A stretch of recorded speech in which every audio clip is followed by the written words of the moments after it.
Hello, what up guys? How you doing? It is Lasty here. Welcome to day 2, a new episode of the FIFA 20 Ultimate Team Road to Glory. 286 episodes into this series we are today. It's kind of nuts, isn't it? I really should start editing the 200 to 300 episodes montage. I really should. I'm going to get onto that later on today. If you guys do enjoy, do me a favor in this episode and hit the thumbs up button. 2,500 likes is your goal. I know you've been smashing it basically every day, and I love you for it. Let's just get on into the episode, shall we? Why don't you subscribe as well if you're new around here? So, there's a gap in the right wing spot since in the end of yesterday's episode we sold Jadon Sancho. It was the right call. I sold him for 505 or something like that. The next day, on the Sunday, I saw him down at 449. We would have lost a lot more money if we didn't sell him at that point in time. I then decided to do this. I've gone ahead and bought Secinia, who is an under 200,000 coin Brazilian beast. He looks like he could be an unreal player. This right here is going to be my new striker for those remaining few weekend league games. And I figured that he was like a safe bet price-wise. Unlikely to lose loads on him. What it does do is it brings Witsel out of the squad, I think. It brings Jordan Henderson back in. And it also brings, obviously, Secinia in. And I'm going to play him up front. So Red Hendo goes there. It means Mane's going to go up from 5 chem to 7 chem. For all of you 5 chem haters out there. And then, yeah, like, Mertens will be on 8, I think, or 7. Well, it's 7, I think, because we need the certain chem for Mane and Neymar. But, yeah, look at this Secinia, man. He's 95 pace, 93 dribbling, 93 shooting. He's also got 4-star skill, 5-star weak foot. Like, he looks like a genuine beast. So I'm so excited to try him out, even if it is just for a few games, because I knew that I wasn't really going to lose much on him. I got him for a good price. So a lot of the time he goes back over 200k. So I figured if we bought him at 185... we'll sell him at over 200k, like just at the right moment, because that's just the fluctuation of his price, and we should be all good. We might even make just a little bit of profit. So, yes, team's looking all good now. It did cost me a little bit to bring up Mertens to striker because he was in a centre mid spot, but hey, you got to do that sometimes. I just wish I had more stocks of position changes in my club, if I'm honest. So this is obviously how it's going to play, apart from... well, I'm going to switch it around now, obviously. I was going to say, we're not going to play Henderson and Allen at cams. That probably is not going to work too well. But yeah, you can see it here. I actually prefer to use Mertens out on the right and then Mane out on the left. And then in the second half, when I bring Neymar back down to cam or something, I'll put him on the left because of his 5-star weak foot, and then I'll push Mane over to the right, and that works out well for us. So I can't... oh, we're 11 and 4 here right now today. That's what I was gonna... yeah, I couldn't remember where we were at, but we're 11 and 4 here today, and so this is Sunday afternoon, about 2 p.m. Yeah, something like that. Sunday afternoon, 2 p.m. And obviously Sunday was Father's Day. I wanted to spend as much time with my dad as possible. You know, just, you know, be there with family and stuff, which is obviously the most important thing in the world, especially to me anyway. So I wanted to push up to 14 wins as quick as possible and then just leave it at that. Knowing that there's a possibility that late Sunday night, once, you know, everyone's gone to bed or we're all done with whatever, I might have a bit of time to push to 17 wins, depending on how these games here went and stuff. But as you can see, like, we go 2-0 up, Secinia scores on his debut, and then I get a 17-minute rage quit. And I'm like... all right, things you love to see on a Sunday. Yeah, I don't know how or why that happened, because did you see his team? It was pretty stacked, I'm pretty sure. And then we go into the next one. Another crazy team. Mane, Griezmann, and then a red Mahrez up top. Blue Benzema as well. Like, lots of very good players. You can tell this guy's probably finished gold 2 or above for the last however many weeks during TOTS, because he's got some very good picks there. And then, well, we start things off pretty well as well. Look at this shot from Secinia. He's got a rocket on him. He impressed me in the few games that we've played with him. I genuinely thought he was such a great little player, a great outlet. He's difficult to link league-wise, or difficult to strong link. But he obviously is Brazilian, and that's pretty easy to link with all the great players on this game. And Well, of course, like, if you've got icons as well, maybe you've got the odd Brazilian icon, I wouldn't be surprised if there are quite a few of you out there that have got, like, a mid-Ronaldinho or a mid-Pele from the mid-icon pack, and then there'll be a couple of you lucky so-and-sos that got a prime Ronaldinho or something from this prime pack that's currently out. But we win 2-0. He ends up giving, like, a second penalty away. I thought you weren't allowed to pause it when the opponent gets a penalty, but it let him pause it there, and he straight up rage quit, so I didn't get to make it 3-0. So that's 2 rage quits out of 2. We're now 13-4. We just need one more win. And we go into this game right here, and I know a squad like this is going to take me down. Red Secinia, so obviously you need to be worried about that. And this guy was a solid FIFA player. Like, I got just carved open in the first few minutes to concede a goal there, and I genuinely thought that this one, it's against these sorts of teams, man, where there's lots of rare golds in them and stuff. Nice screenshot, Tom. We're leaving that one in there because it's embarrassing, and you need to learn from that to make sure you look back and get your screenshots right. Idiot. Anyway, we're 2-0 down at half-time, but we progressed in the second half, as you can see here. French Eddie just bulldozing his way through. He's getting very lucky with it, and it falls to Mane, and I just smash it into the top bins. So that's 2-1. Pushing forward here, trying to get another goal. I want to get back in this match now. Now that I've proven that I can score one, I'm going to score again. And that's poor. That was very poor from me. I put so much shot power on that from Secinia. That was just really bad. But take a look at this. Mate, French Eddie does the business. He's so good. He is genuinely such a great and fun player. I can't praise him highly enough after his performances this weekend. Really enjoyed him. And he's nearly created the next goal as well. Unfortunately, we just couldn't quite get a toe to that shot without the goalkeeper blocking it. We nearly turned that game around and won in 90 minutes, let alone go into extra time. But yeah, as you can see, I think I had a much stronger second half. And now this game is all for the taking. But like 4 minutes again into extra time. He just carves me open with one ball from Secinia into a prime Crespo, who was his super sub. And I'm 3-2 down. And I'm like, I reckon I can get this one to penalties, you know. I reckon I can. However, he gets through again. Secinia into Atal. Comes off the bar. Couple of minutes later, we're pushing forward. So he could have just taken that game right there if that had gone in. But Mane gets inside the box. Rifles it home. Lovely goal. We're back in this game, and that's right, we're on the attack in the 120th minute. Edouard to Atal. You can see he's making that run back inside the box. I've got to cut it inside Van Dijk and strike it home. We get that goal in the 121st minute to win this game in extra time. Oh, the scenes, they're magical. So, yes, we won. We won in the 120th minute, and that means I won all 3 games that I needed to win on the Sunday. You know, 2 were rage quits and then 1 right at the very end of extra time. That got me up to the 14-4, which is actually a good weekend for me. And I think under different circumstances, I carry on there to go to 17. It's all good, though. I'm actually, like, interested to try out these gold 3 rewards just to see if they're genuinely terrible and we get like nothing over 86 or something in our 3 red picks, or in our 2 red picks with 3 players each.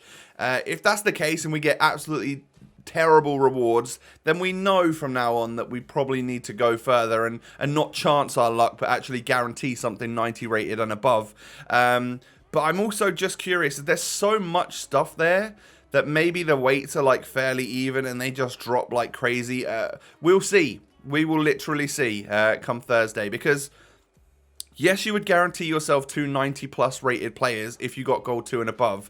But I bet you the other 3 players in that pack, they're all going to be very similar to what happens in gold 3. And I wouldn't be surprised if like 2 or 3 TOTS pop up in the same red pick and stuff. I think that's probably going to happen in gold 3 as well.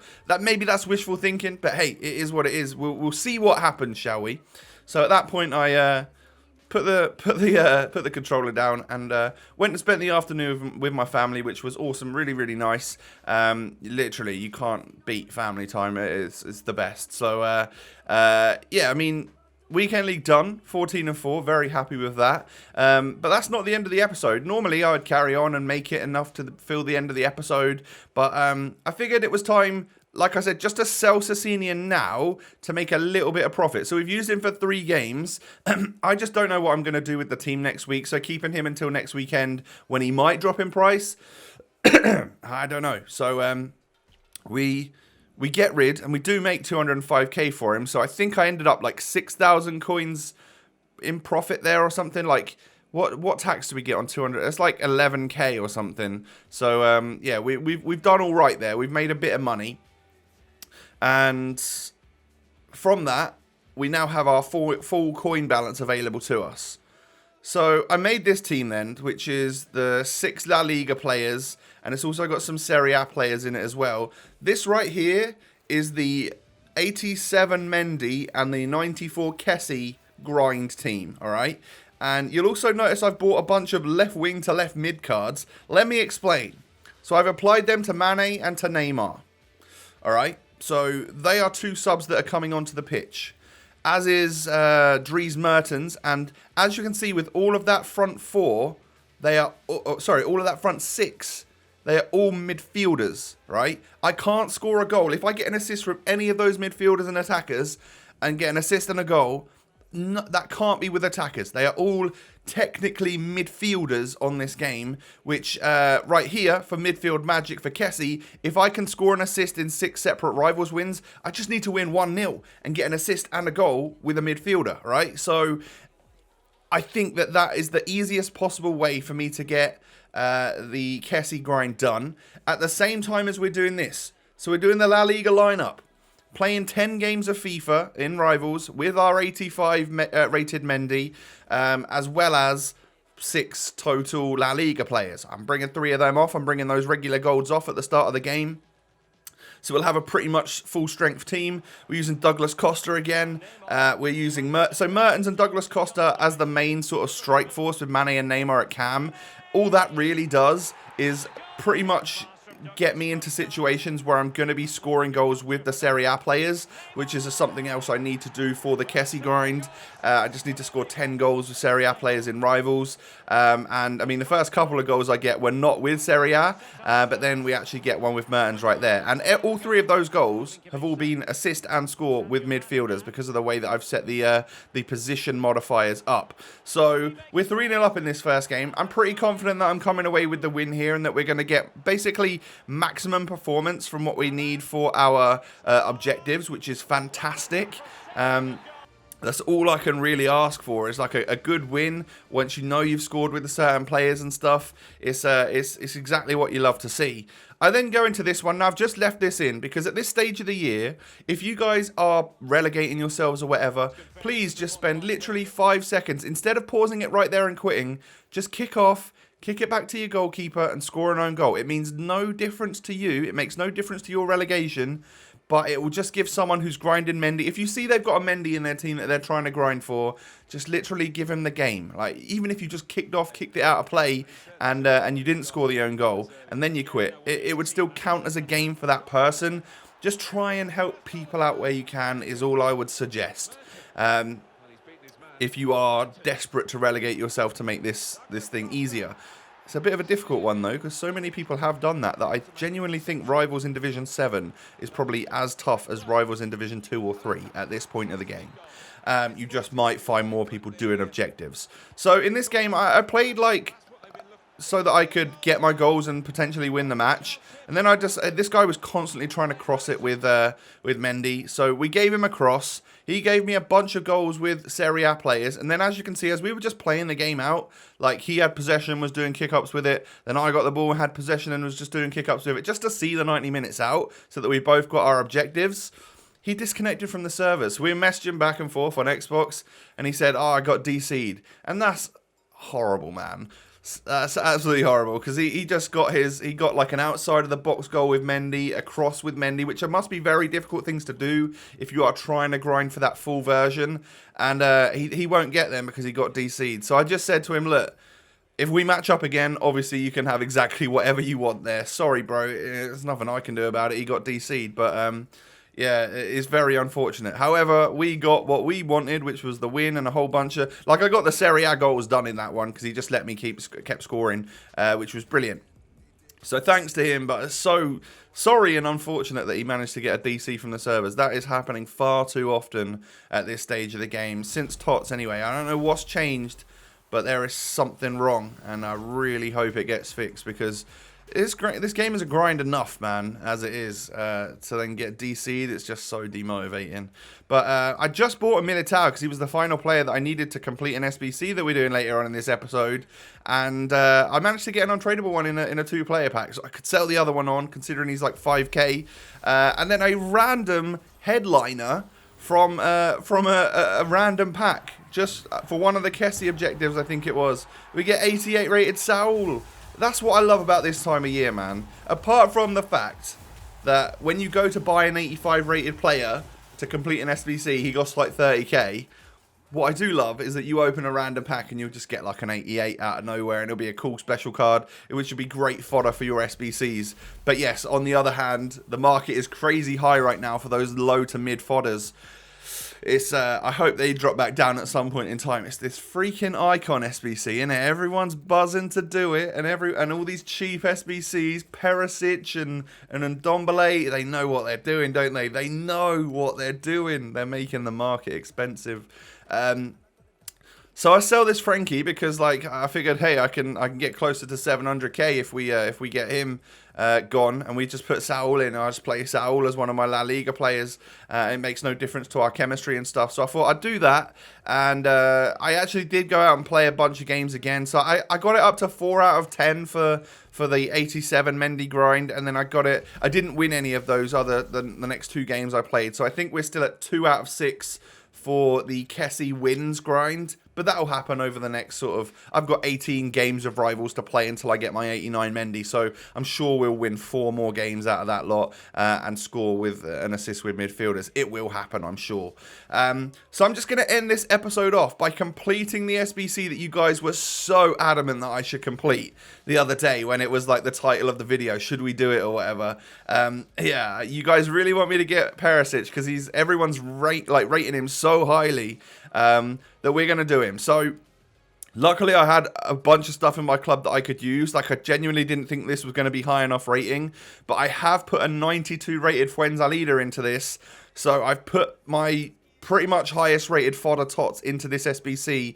Now, it's Tuesday when you're watching this. There might have been a cool SBC Monday night. There might be a cool SBC tonight or tomorrow. Like, we're going to have to start rebuilding again. Luckily, this didn't cost me loads because I didn't need to go out and buy 85s or anything.